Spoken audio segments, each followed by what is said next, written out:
हच्छी छोरे गजबे बात तोर मशीन हार बुचिया गजबे बात तोर मशीन कि कबो चापे कबो छोड़े गजबे बात तोर मशीन कि कबो चापे कबो छोड़े आओ ना सब ना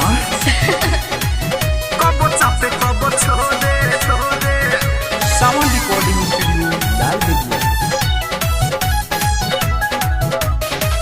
कबो चापे कबो छोड़े कबो चापे कबो छोड़े लहक बाटे त लहे दे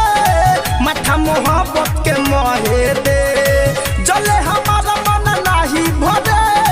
ई मत कहिए कि रहे दे अच्छा ए बुची लहक बाटे त लहे दे माथा मोहब्बत के मोहे दे जले हमारा मन नाही भरे ई मत कहिए कि रहे दे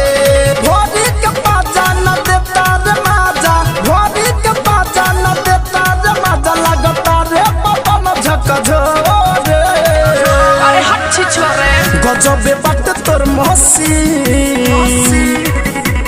हाँ गजबे बात तोर मशीन कि कबो चापे कबो छोड़े गजबे बात तोर मशीन कि कबो चापे कबो छोड़े कबो चापे कबो छोड़े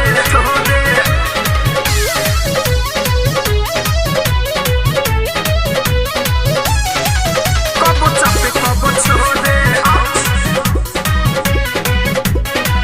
कबो चापे कबो छोड़े लासा लब के टूटे दे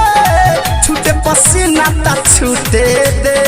कटी हेते ना कनेक्शन गोरी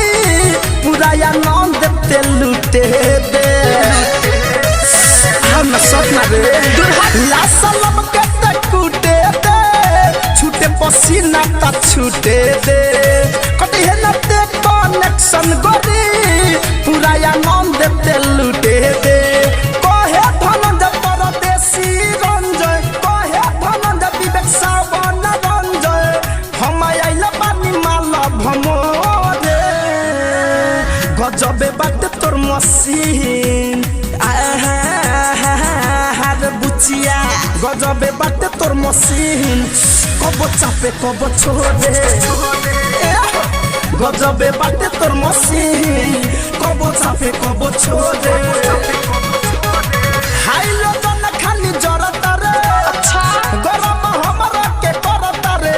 अरे लेता रे सास नहीं होता बरदास लेता रे सास नहीं होता बरदास मरता वे करंट पोरे पोरे अरे हच्छी छोरे गजबे बात तोर मशीन हार बुचिया गजबे बात तोर मशीन कि कबो चापे कबो छोड़े गजबे बात तोर मशीन कि कबो चापे कबो छोड़े अरे सपना रे बुची साउंड रिकॉर्डिंग स्टूडियो